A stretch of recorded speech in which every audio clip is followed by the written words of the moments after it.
The shattered mosaic of my grandmother's antique mirror, scattered across the polished oak floor, mirrored not my face, but the raw, gaping hole left by Alara's hastily scribbled note. Gone, it declared, in a font that usually danced with playful curls, now a stark, jagged accusation. Gone without a whisper, without a goodbye, just the echo of her laughter still clinging to the threadbare velvet curtains of our shared room. I remember the way her eyes, the color of twilight amethyst, used to crinkle at the corners when I'd read her poetry, the way her fingers, delicate and cool, traced the lines of my palm as if mapping a hidden constellation. We built our world in the attic, a sanctuary of whispered secrets and stolen kisses, a place where the world outside couldn't touch us, couldn't judge. But the world, it always finds a way, doesn't it? The note wasn't just a departure. It was a detonation, a silent explosion that ripped through the very fabric of our carefully constructed reality. I found a small pressed forget-me-not, a flower we'd always associated with our secret, tucked beneath the note, and a single tear, now dried and crusted, stained the paper. It was then, amidst the broken glass and the suffocating silence, that I understood the true weight of our love, the precarious beauty of something so fragile, so fiercely hidden. Ilara, who always seemed so fearless, so sure, had crumbled under an unseen pressure, a weight I hadn't even realized she was carrying. We had been so careful, so meticulous, building our fortress of whispered promises and stolen moments, never imagining that the very act of hiding, the very secrecy that protected us, would ultimately be the thing that destroyed us. I remember her saying, "Our love is a secret garden, a place only we know, but gardens, even the most beautiful ones, can wither in the shadows." The note, a stark white flag of surrender, was a testament to that. I discovered a small, almost invisible watermark on the back of the note, a crest I recognized, the seal of the prestigious, ultra-conservative, all-girls academy Alara had been secretly attending, a place she'd kept hidden from me, a place where our secret was not a whispered promise but an unpardonable sin. The academy, I realized, was not a place of learning but a gilded cage, and Alara, my Alara, was a bird with clipped wings, forced to fly away before she was caught.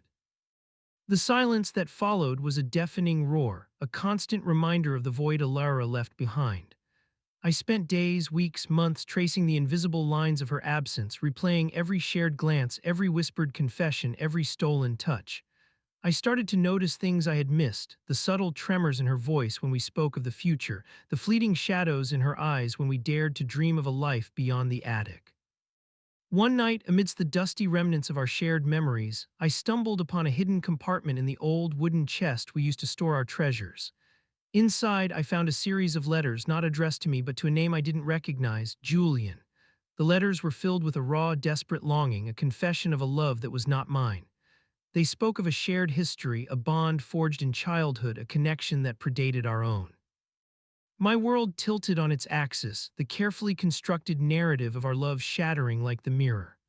Alara, my Alara, had been harboring another secret, a hidden chapter in her life, a forbidden love that ran deeper than anything we had shared. The letters revealed a complex web of emotions, a tangled tapestry of loyalty and desire, a love that was not a secret garden but a hidden battlefield. The letters spoke of a plan, a desperate escape, a future that was not with me but with Julian. She was planning to leave not because of the pressure but because she had never truly been mine. A small, faded photograph fell out of one of the letters, a picture of Alara and a young man, their hands intertwined, their smiles radiant, a picture of a love that was not hidden but celebrated. The realization hit me with the force of a physical blow. Our love, the love I had cherished, the love I had believed was unique and powerful, was a shadow, a pale imitation of a love that had always been there, waiting in the wings. Alara's departure, the note, the forget-me-not, it all took on a new, devastating meaning. She had left not to escape the world, but to return to a world that was already hers. I found a second hidden compartment, this time containing a small, ornate key. The key, I realized, was not for a door, but for a locket I had seen Alara wear, a locket she had always kept hidden beneath her blouse. When I opened the locket, I found a tiny, folded piece of paper. On it, in Alara's handwriting, were the words, "Our secret love was too beautiful to stay hidden, but some secrets are not ours to keep." The ornate key, cold and heavy in my trembling hand, felt like a physical manifestation of the betrayal that had taken root in my soul. Alara's words, "Some secrets are not ours to keep," echoed in the silence, a chilling revelation that our shared world, our carefully constructed sanctuary, was built on a foundation of lies. The letters to Julian, the faded photograph, the hidden locket, they weren't just fragments of a past I didn't know. They were the blueprints of a life Alara had meticulously concealed, a life where I was a mere footnote, a temporary distraction. I began to question everything, every whispered promise, every stolen glance, every shared moment of intimacy. Was it all a lie? Was our love a calculated performance, a way to fill a void until she could return to the love that truly belonged to her? The attic, once a haven of shared dreams, now felt like a prison, a suffocating reminder of my naivety. I remembered the way Alara would sometimes gaze out of the dusty window, her eyes filled with a distant longing, a yearning that I had mistaken for a shared desire for a future together. I had been so blinded by my own love, so consumed by the intoxicating illusion of our connection, that I had failed to see the truth that was staring me in the face. I found a small, almost invisible inscription on the back of the locket, a date that predated our first meeting by several years. It was Julian's birthday, I realized, a constant, unwavering reminder of the love that had always been there, a love that had never faded, even in the shadows of our secret affair. The realization was a crushing blow, a stark reminder that our love, however beautiful, however intense, was built on borrowed time, a temporary refuge in a storm she was always destined to weather with another. I began to unpack the boxes of Alara's belongings, searching for any clue, any explanation, any reason that could justify the depth of her deception. Within a collection of her poetry, I found a hidden passage, a verse that spoke of a love that was bound by destiny, a thread woven before time began. It was a love that was not a choice, but an inevitability, a force that transcended our fleeting connection.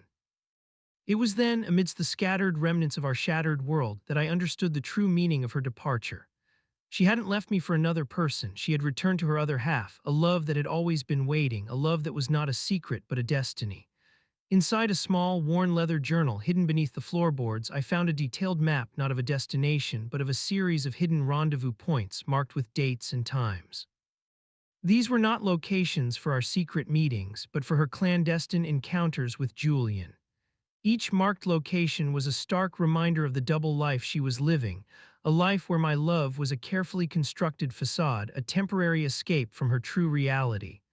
The journal also contained a series of coded messages, a language of symbols and numbers that I couldn't decipher.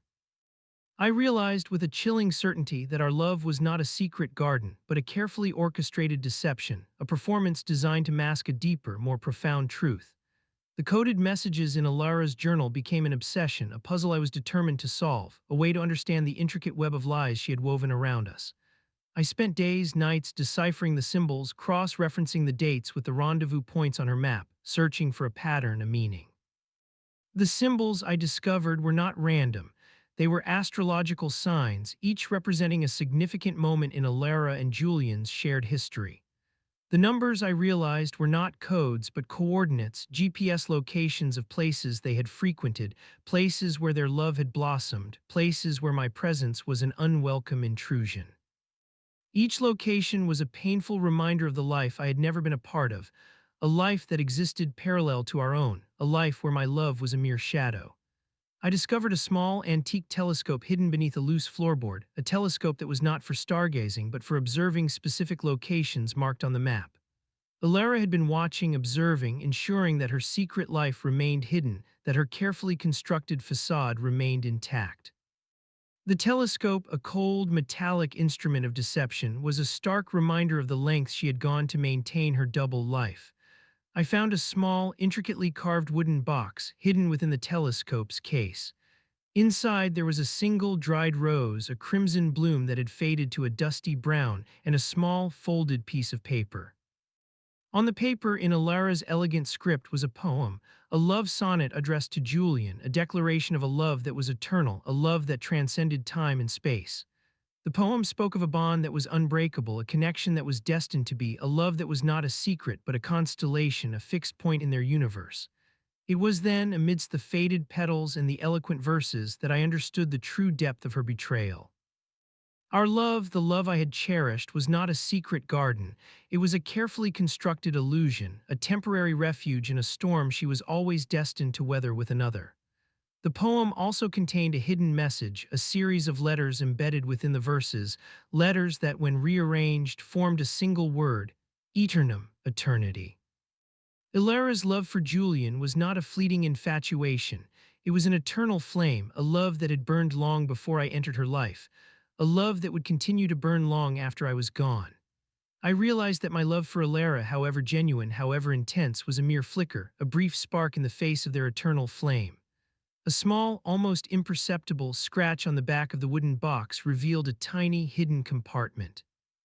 Inside, I found a single tarnished silver ring engraved with the initials E and J, a symbol of their eternal bond, a symbol that had been hidden from my eyes, a symbol that now burned into my soul.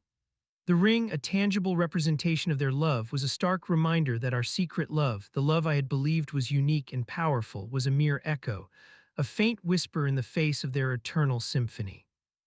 The silver ring, the tarnished symbol of Alara and Julian's eternum, became a constant, haunting presence, a tangible reminder of the love I could never possess. I began to see their love story everywhere, in the constellations that mirrored the astrological signs in her journal, in the echoes of their shared laughter that seemed to linger in the attic's dusty air. Every whispered memory, every stolen glance, every shared moment of intimacy was now tainted, poisoned by the knowledge of their enduring connection. I started to retrace the steps outlined in Alara's map, visiting the rendezvous points, trying to understand the nature of their love, the depth of their bond. Each location was a shrine, a testament to their shared history, a place where their love had blossomed, a place where my presence felt like a trespass. I found a hidden inscription on a weathered park bench, a quote from a poem they had shared, a declaration of their love's enduring power.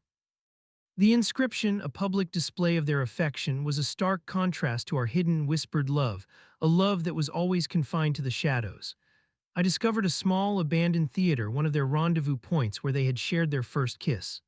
The theater, now empty and silent, echoed with the ghosts of their shared passion, a passion that was raw, untamed, a passion that dwarfed the carefully curated intimacy I had shared with Alara.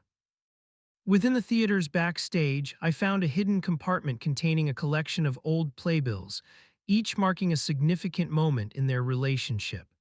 The playbills, a chronological record of their shared history, were a stark reminder that their love was not a fleeting infatuation. It was a carefully constructed narrative, a story that had been unfolding long before I entered the scene. I found a small handwritten note tucked inside one of the playbills, a message from Julian to Alara, a declaration of his unwavering devotion, a promise to wait for her no matter the cost. The note, a testament to their enduring loyalty, was a chilling reminder that their love was not a choice but a destiny, a force that transcended time and circumstance.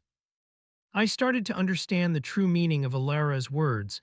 Our secret love was too beautiful to stay hidden, but some secrets are not ours to keep. Our love, the love I had believed was unique and powerful, was a borrowed secret, a temporary refuge, a fleeting illusion. Their love, the love that had always been there, was the true secret, a secret that was not mine to keep, a secret that was destined to be revealed. I discovered a hidden final rendezvous point, a secluded beach overlooking the ocean, marked with a specific date and time. The date was tomorrow, the time midnight.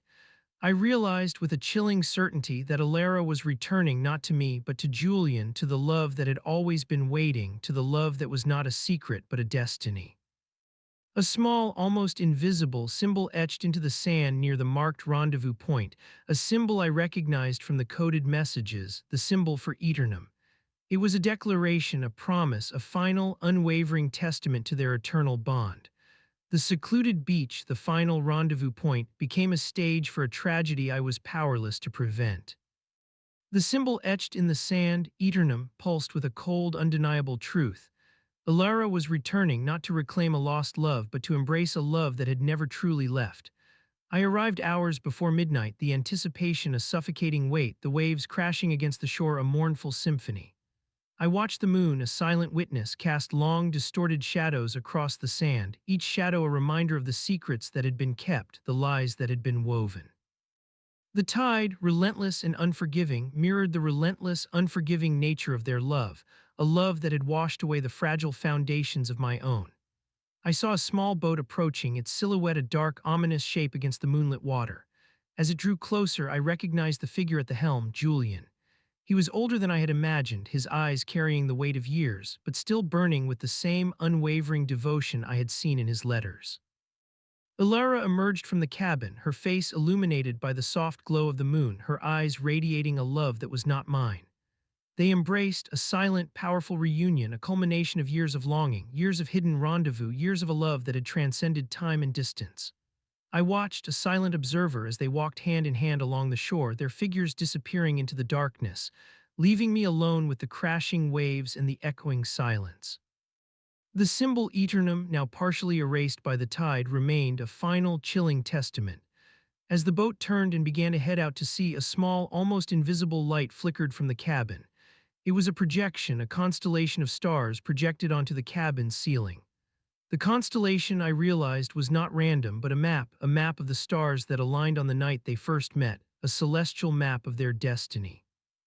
It was then, amidst the fading echoes of their laughter and the distant hum of the boat's engine, that I understood the true meaning of Alara's final words. Our secret love was too beautiful to stay hidden, but some secrets are not ours to keep. Our love, the love I had believed was unique and powerful, was a borrowed secret, a fleeting illusion. Their love, the love that had always been there, was the true secret, a secret that was not mine to keep, a secret that was destined to be revealed not in the shadows but in the light of their eternal constellation. The constellation, now a distant, fading glimmer, was a final, undeniable truth. Their love was not a secret, it was a universe, and I was merely a passing comet, a fleeting moment in their eternity. And as the boat faded into the dark horizon and the stars mirrored the projection within the cabin, I realized that some loves are not meant to be hidden, and some secrets are not secrets at all but destinies written in the stars.